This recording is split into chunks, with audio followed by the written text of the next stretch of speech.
I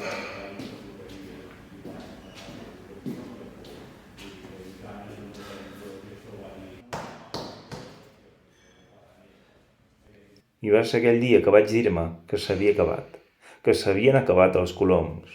Coloms, besses, abeuradors, covadors, colomar i escala de pedra, tot a passeig. Però no sabia com, aquest pensament se'm va quedar per dins del cap com una brasa.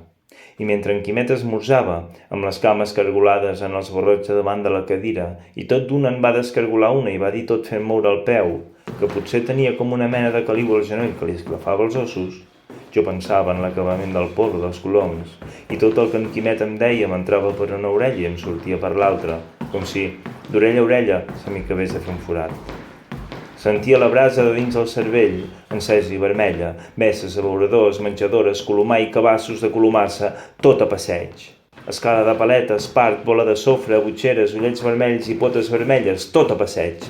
Cua de gall d'indi, caputxa monja de colomins i colomons, tot a passeig. La golfa del terrat per mi, la trapa tapada, les cadires a dintre la golfa, la volta dels coloms aturada, l'alcova de la roba al terrat, la roba estesa al terrat, els ulls rodons i els becs punxents, el tornassol malva i el tornassol poma, tot a passeig.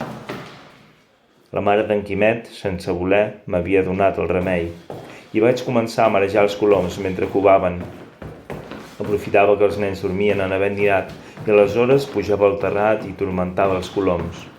La golfa del terrat bullia com un forn, tot el sol del dematí s'apilotava al sostre i el feia cremar, i entre la febre dels coloms i la pudor de la febre, allò era l'infern.